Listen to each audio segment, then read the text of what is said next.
आप सभी का आज के इस पत्रकार वार्ता में स्वागत है। प्रदेश के भीतर स्थानीय निकायों के चुनावों के बाद इस समय पूरे जोर शोर से पंचायती राज संस्थाओं के चुनाव चल रहे हैं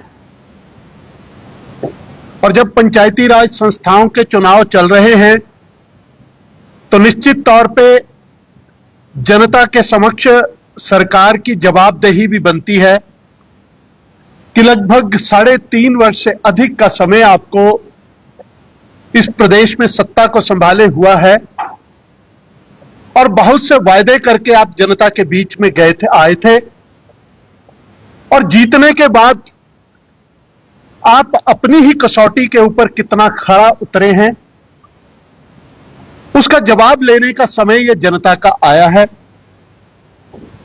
और निश्चित तौर पे जनता भी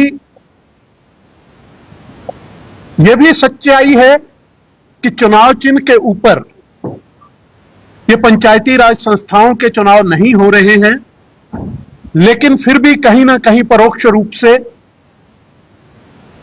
प्रदेश के भीतर सत्तासीन कांग्रेस पार्टी और कांग्रेस पार्टी की सरकार से प्रश्न पूछे जा रहे हैं। उसी कड़ी में आज भारतीय जनता भी सरकार से और कांग्रेस पार्टी से प्रश्न पूछना चाहती है कि आपने जब 12 दिसंबर को सत्ता संभाली थी, आज से लगभग 3.5 वर्ष पहले, तो आप ही का घोषणा पत्र था और आपके घोषणा पत्र में जो पहले 32 बिंदुओं में से जो पहले 10 बिंदु थे जिनको मुख्य रूप से कांग्रेस पार्टी की गारंटी के रूप में जो जनता के साथ की गई थी, उन गारंटियों के ऊपर पूरा डिंडोरा पीट करके इनकी सरकार, इनके नेता, इनकी पार्टी की राष्ट्रीय महासचिव प्रियंका गांधी, इनके नेता राहुल गांधी, इनके नेता बघेल जी, उस समय के इनके नेता प्रतिपक्ष मुकेश अग्निहोत्री जी, हर मंच के ऊपर आपने कहा था कि पहली कैबिनेट के भीतर 1500 रुपया इस प्रदेश की हर महिला को दिया जाएगा, 1 लाख रुपया, 1 लाख रोजगार प्रदेश के नौजवान को दिया जाएगा हर वर्ष। और निर्णय कब लेना था? पहली कैबिनेट में। 300 यूनिट बिजली, हर घर को 300 यूनिट बिजली मुफ्त दी जाएगी। और आज के इस पत्रकार वार्ता के भीतर में बाकी बिंदुओं को छोड़ करके, इनके 32 बिंदु भी छोड़ेंगे, इनकी 10 जो मुख्य गारंटी थी उनको भी छोड़ करके एक के ऊपर बात करने के लिए आपके समक्ष आए हैं कि कांग्रेस पार्टी से आज जनता जवाब पूछ रही है, वो 300 यूनिट कहां गया जिसका आपने जिक्र किया था, जिसका आपने ढिंडोरा पीटा था। आज आप उस वायदे से मुकर रहे हैं, आज आप उस वायदे से पीछे हट रहे हैं। और अगर सरकार या कांग्रेस पार्टी की यह बहानेबाजी कि प्रदेश की आर्थिक स्थिति ठीक नहीं है, तो केवल मात्र यह एक बहाना है, जबकि असली निशाना तो इस प्रदेश की जनता बन रही है जिसको आपने ठगा है। यह भी एक सच्चाई है कि जिस प्रदेश के भीतर जो संसाधन विश्व के अंदर और प्रदेश के अंदर या इस देश के अन्य प्रदेशों के भीतर जो भी संसाधन जिस प्रदेश का रहता है, उस संसाधन के ऊपर पहला हक उस प्रदेश की जनता का होता है। उसी कड़ी के भीतर हिमाचल प्रदेश देश के भीतर सबसे अधिक बिजली पैदा करने वाला राज्य है। तो निश्चित तौर पे अगर पहले की पूर्व सरकारों ने माना कि मुफ्त नहीं दी थी, लेकिन कम से कम सस्ती तो दी थी, आपने सस्ती की बात को छोड़ दिया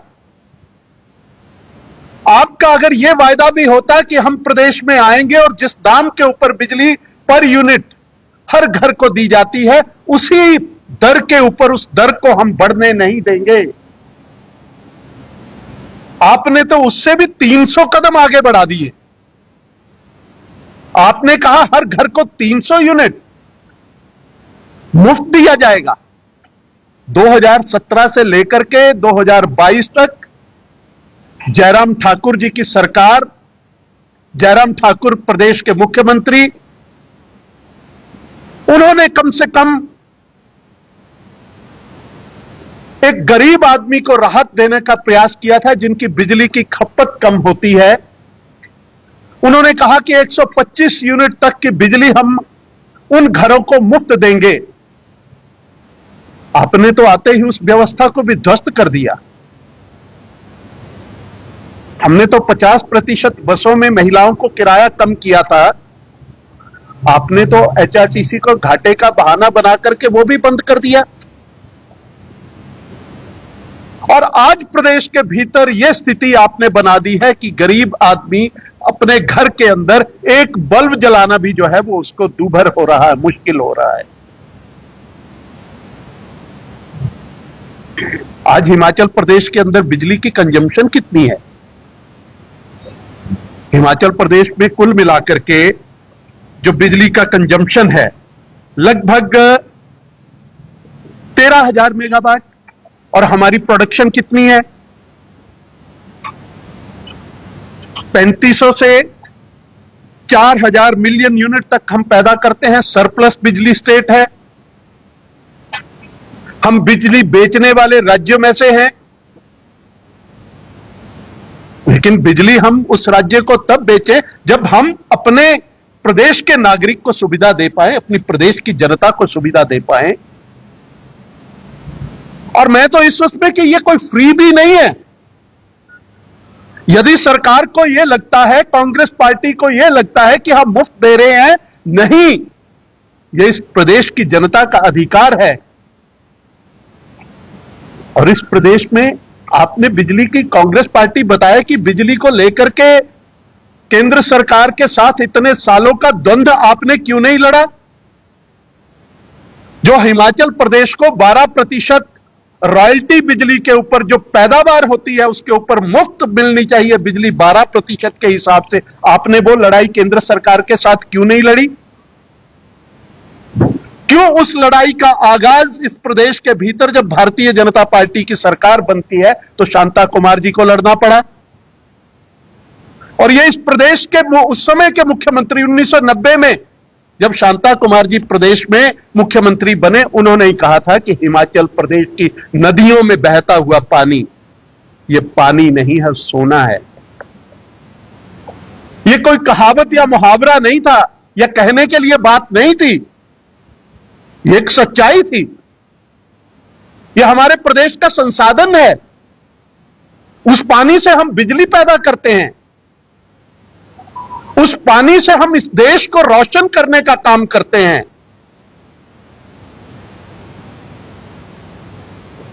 और उससे पहले भी हिमाचल प्रदेश में अपने सीने के ऊपर हिमाचल प्रदेश की जनता ने दर्द सहा है, विस्थापन का दर्द सहा है। चाहे फिर वो पौंग डैम ऑस्टिस का मामला हो, चाहे वो भाखड़ा डैम के ऑस्टिस। लेकिन आपने तो उस अधिकार को जो इस प्रदेश के भीतर सस्ती बिजली का उपहार, चाहे प्रदेश के पहले मुख्यमंत्री आए, उन परियोजनाओं को लेकर के प्रेम कुमार धूमल जी ने एक नीति बनाई, पर उसके लिए एक सरकार ने एक नीति बना करके बाहर के लोगों को भी बुलाया कि आप हमारे हिमाचल में आइए, बिजली बनाइए, हमारे पानी से बिजली बनाइए, हिमाचल का हक हिमाचल को दीजिए, हिमाचल के व्यक्ति को रोजगार दीजिए। और प्रेम कुमार धूमल जी के समय में ही कि हिमाचल प्रदेश को उद्योग आगे बढ़ाया जा सकता है, किस तरह से बढ़ाया जा सकता है। केंद्र के अंदर भारतीय जनता पार्टी के एनडीए की सरकार, अटल बिहारी वाजपेयी जी देश के प्रधानमंत्री थे, योजना रखी गई कि हिमाचल प्रदेश के अंदर यदि कोई उद्योग लगाना चाहता है, उद्योगपति आना चाहता है, तो हिमाचल प्रदेश सरकार उसको सस्ती बिजली प्रदान करने के लिए तैयार है। बदले में हिमाचल प्रदेश के लगभग उस उद्योग के भीतर 70 से 80% रोजगार हिमाचली को दिया जाए।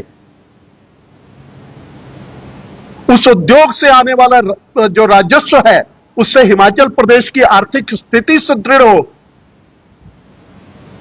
उस बिजली के आधार पे जो है वो औद्योगिक पैकेज हिमाचल प्रदेश को मिला था।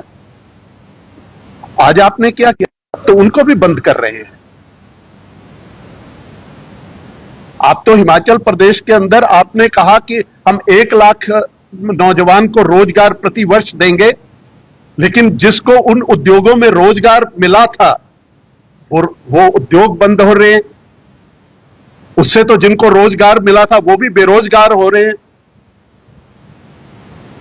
आज आपके प्रतिनिधि कांग्रेस पार्टी का लबादा ओढ़ करके जब जनता के बीच में जा रहे हैं, वो पंचायत समिति के लिए, प्रधान के लिए, उप प्रधान के लिए,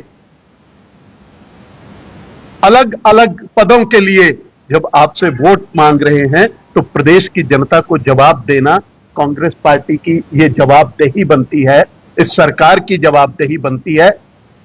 और मैं तो बहुत अलग हट करके, लोग कहते हैं मुख्यमंत्री जवाब दे, मैं कहता हूं कि मुख्यमंत्री के साथ साथ कांग्रेस पार्टी जवाब दे, क्योंकि घोषणा पत्र उसको पूरा करने की जिम्मेदारी वो तो मुख्यमंत्री की हो सकती है, सरकार की हो सकती है, लेकिन जवाबदेही तो कांग्रेस पार्टी की भी बनती है, क्योंकि वो आधिकारिक दस्तावेज कांग्रेस पार्टी का दस्तावेज था, वो घोषणा पत्र कांग्रेस पार्टी का घोषणा पत्र था। इसलिए इस प्रदेश की जनता जवाब मांग रही है। आज प्रदेश के भीतर स्मार्ट मीटर्स को लेकर के आंदोलन हो रहे हैं। अधिकारी लोगों के ऊपर, लोगों को लग रहा है, लोगों के मन में शंका है कि वो जो मीटर है उनसे वो मीटर लगा करके उन मीटर्स की रीडिंग के अंदर कहीं ना कहीं गड़बड़ होगी, उनसे उनके बिलों में के भीतर बढ़ोतरी होगी। सरकार उनकी शंकाओं को क्यों नहीं दूर करती है? अधिकारी लोगों को डरा रहे हैं, धमका रहे हैं। लोगों को कहा जाता है अगर आपने मीटर लगाने से रोका गया तो हम आपके ऊपर एफआईआर करवा देंगे। ये कौन सी व्यवस्था का परिवर्तन आपने किया?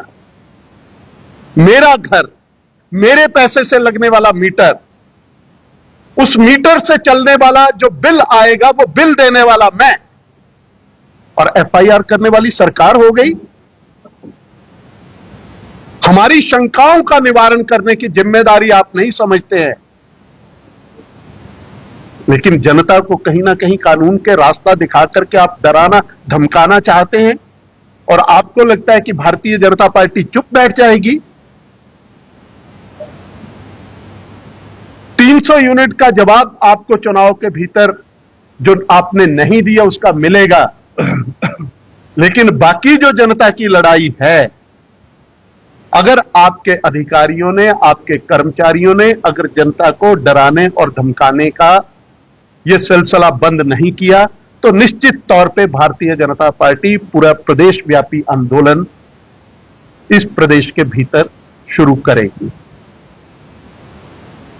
और जो रॉयल्टीज आज तक हिमाचल प्रदेश को, मैं यह भी बताना चाहता हूं कि वर्तमान सरकार का 1% योगदान प्रदेश की बिजली के क्षेत्र में आर्थिक स्थिति सुदृढ़ करने के लिए नहीं रहा है।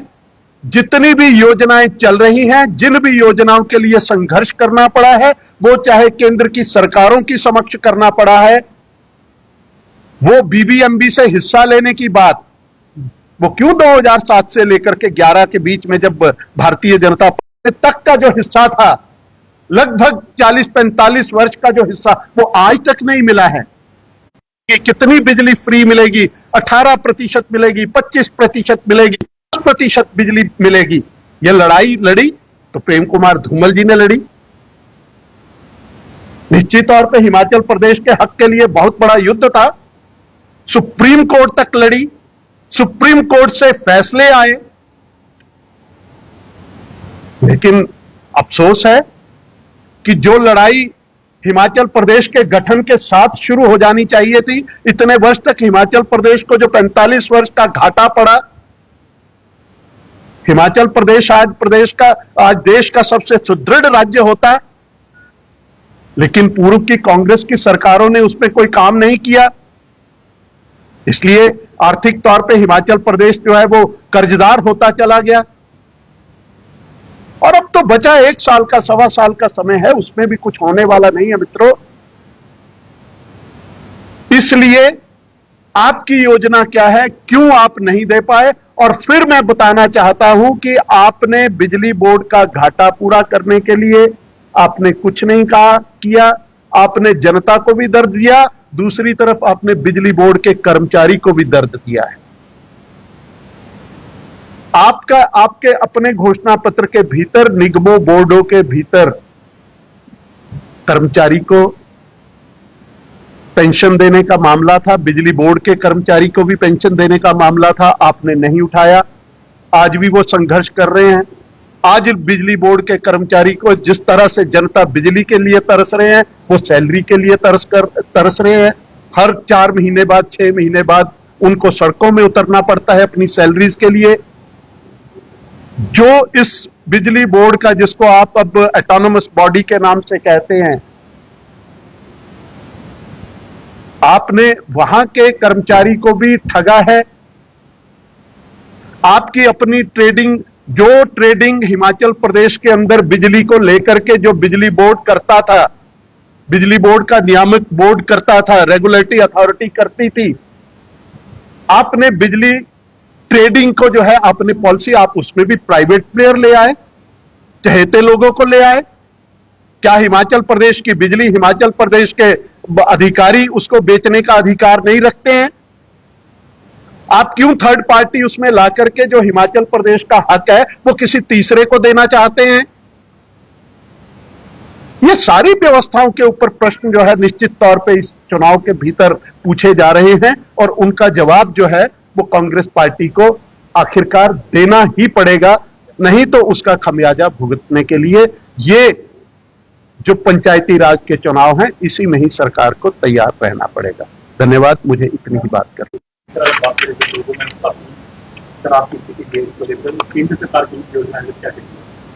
निश्चित तौर पर मुझे लगता है कि ये, जैसे मैंने कहा है, कि इन शंकाओं का निवारण लोगों को डरा करके नहीं होगा। इन शंकाओं का निवारण लोगों का विश्वास जीत करके होगा। जब जनता को डराया जाता है कि अगर आपने नहीं लगाने दिया तो आपके ऊपर एफआईआर होगी, तो निश्चित तौर पे जनता को कहीं ना कहीं शंका होती है कि आपके मन में खोट है, कहीं ना कहीं उनके साथ ठगी होने वाली है। यदि स्मार्ट मीटर ठीक है तो उनको लेकर के जन जागरण अभियान जो है वो क्यों नहीं चलाती सरकार? सरकार के अधिकारियों की जिम्मेदारी बनती है, सरकार के कर्मचारियों की जिम्मेदारी बनती है, लेकिन अफसोस यह है कि वो कर्मचारी भी कहीं ना कहीं सरकार के जुल्म से सताए हुए हैं। इसलिए वो चाहते हैं कि उनका निवारण ना हो और जनता के बीच ऐसे मुद्दों को लेकर के भी आक्रोश हो। इस आक्रोश को शांत करने की जिम्मेदारी जो है वो सरकार की बनती थी, लेकिन सरकार कहीं ना कहीं उसमें विफल है। इसीलिए मैं कह रहा हूं कि भारतीय जनता पार्टी लोगों को डराने धमकाने का स्मार्ट मीटर के नाम के ऊपर अगर आपने बंद नहीं किया तो निश्चित तौर पे आंदोलन होगा।